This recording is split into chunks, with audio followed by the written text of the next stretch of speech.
আসসালামু আলাইকুম গাইস, কেমন আছেন আপনারা? আশা করি সবাই ভালো আছেন। আলহামদুলিল্লাহ, আমি নিজে অনেক ভালো আছি। আজকে মুসলিম উম্মার জন্য একটা বিশেষ দিন। দিনটা হচ্ছে আমাদের ঈদের দিন। দীর্ঘ 1 মাস রোজা রাখার পর আজকে আমরা এই দিনটা পেয়েছি। এই দিনটার জন্য আমরা পুরো একটা বছর অপেক্ষা করে থাকি, এই ঈদ উল ফিতরের জন্য। আর আজকে আমি ভিডিও করতে চলেছি আমাদের যে ঈদগাহ মাঠ আছে, ঈদগাহ মাঠে আমরা কিভাবে নামাজ পড়ি এবং যাওয়ার যে ওয়েটা, এখানে প্রাকৃতিক কিছু দৃশ্য আছে সেগুলো আমি আপনাদেরকে দেখাতে চলেছি। আর এই জিনিসটা অনেক উপভোগ্য। যারা শহরের মধ্যে মসজিদে সালাত আদায় করে, ঈদের সালাত, তাদের জন্য এই জিনিসটা মানে খুবই রেয়ার। আমাদের গ্রামে যারা আমরা নামাজ পড়ি ঈদগাহ ময়দানে, আমাদের জন্য এটা খুবই ভালো লাগে। এটা অনেক ফিল আসে, ঈদের যে একটা ভাইব।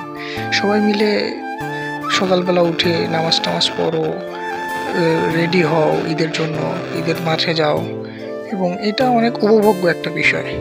দেখেন গাইজ, আমরা দেখতে দেখতে ঈদগাহ মাঠের এখানে চলে এসেছি এবং এখানে বাচ্চারা অনেক কেনাকাটা করতেছে নিজেদের খেলনা। দেখেন গাইজ, এখানে খেলনার দোকান আছে। আর আমরা যখন ছোট ছিলাম তখনও এগুলো ছিল এবং এখনও আছে। আর এটা দেখে আমার অনেক শৈশবের কথা মনে পড়ে গেল। দেখেন গাইজ, মাটির খেলনা। এখানে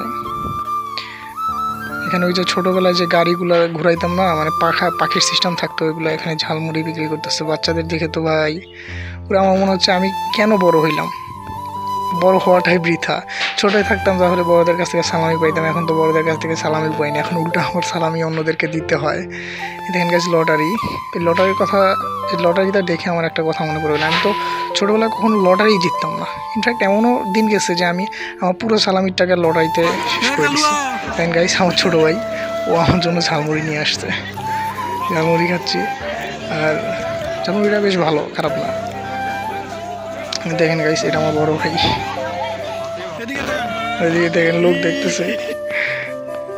গাইস, দেখতে দেখতে নামাজের সময় হয়ে গেছে, আমরা এখন ঈদগাহ প্রবেশ করব নামাজ পড়ার জন্য। আর বা পাশে যে প্যান্ডেলটা দেখতে পাচ্ছেন, এটা মহিলাদের জন্য।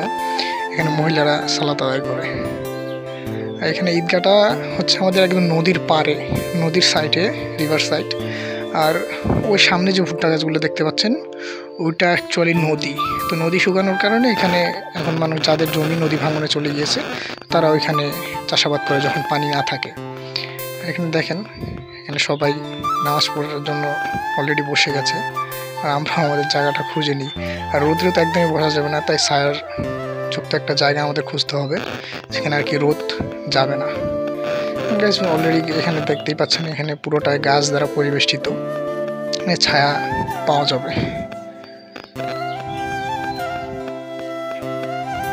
মানুষ এখন আসতেছে সালাত আদায়ের জন্য। অনেক সময় গেছে আমরা এই নদীতে গোসল করছি।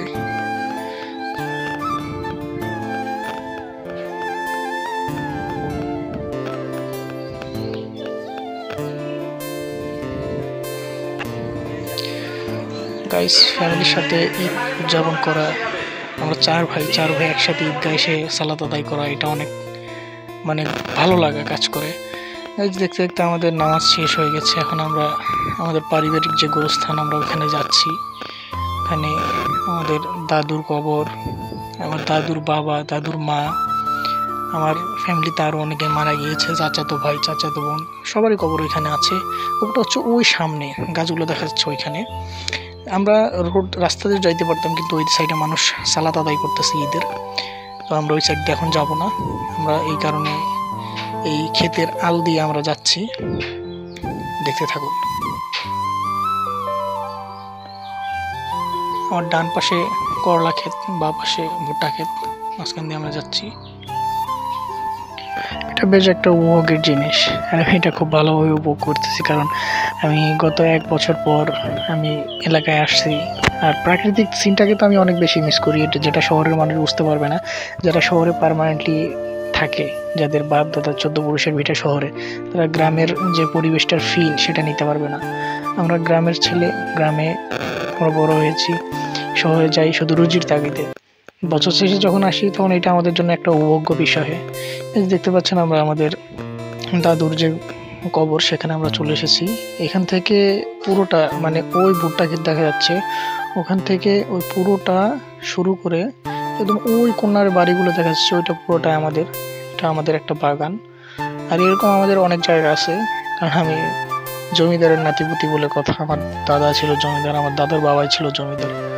সো আমার দাদা তো পাকিস্তান আমলে পাকিস্তানের লাহোর ইউনিভার্সিটি থেকে ডক্টরেট করে এসেছিল হাদিসের ওপর।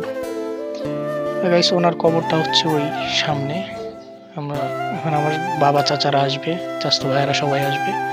আমি একটু আগে ভাগে চলে এসেছি, আর ওনারা আসলে তো আর ভিডিও করতে পারবো না, কারণ ওরা বেয়াদবি মনে করবে। গাইজ দেখেন আমরা কবর জিয়ারতের পর এখানে চলে এসেছি পাপড় কেনার জন্য। পাপড় দেখতে পাচ্ছি, পাপড়ের পর আমরা এখানে আইসক্রিম কিনবো। শুধু এটা মানে এখান থেকে কেনার একমাত্র কারণ হচ্ছে যাতে আমরা শৈশবের একটা ফিল নিতে পারি। শৈশবে দেখেন বাচ্চারা এখানে ভিড় দিয়ে দাঁড়িয়ে আছে আইসক্রিম কেনার জন্য। এটা অনেক আমার কাছে অনেক ভালো লাগতেছে। এখানে পাপড় কিনলাম, আইসক্রিম কিনলাম। এখন আমরা ওই যে এক ধরনের, ওটাকে কি বলেন আপনারা জানি না, তবে প্লাস্টিকের পাইপ সিস্টেম লম্বা থাকে, ওটার মধ্যে লাল, নীল, সবুজ কোমল পানি সফট ড্রিঙ্কস থাকে, যেটা ছোট বাচ্চারা খাইতে পছন্দ করে। একটা সময় ছিল ওগুলো আমরা অনেক খাইতাম, কিন্তু একটা দোকানে দেখলাম ওগুলা, কিন্তু ওইগুলা শেষ হয়ে গেছে মনে হয়, লোকজন কিনে নিছে। আইসক্রিমটা কিনলাম, বাসায় যাইতে যেতে ভুলে যাবে, এই কারণে আগেই খেয়ে নিচ্ছি, খাইতে খাইতে যাই। এই যে দেখেন প্রাকৃতিক সিন, বা পাশে বাড়ির চোখ, ডান পাশে দেখেন। আমার ওই বাড়িটা জানা, ও মানে প্রাকৃতিক ফিলটা বেশি নেই। ও বাসায় তো গরমে থাকার কথা না। চারপাশে প্রাকৃতিক একটা ভাইব আসে, সুন্দর বাতাস খায়। এই দেখেন সামনে একটা ছেলে কত বড় মাটির ব্যাংক নিয়ে যাচ্ছে। আমার তো মনে হচ্ছে ও বিয়ে শাদির টাকা ওখানে জমানোর নিয়ত করছে। পুরো মিশন সাকসেসফুল গাইস, ও বিয়ের টাকা ওই ব্যাংকে জমাবে। গাইস দেখতে দেখতে দেখেন বাসায় চলে আসছি। এখন বাসায় বসে আমি পাপড় খাচ্ছি। যদি এই ভিডিওটা ভালো লাগে থাকে তাহলে অবশ্যই like, comment, share and subscribe করতে ভুলবেন না। পাশে থাকবেন সবসময়।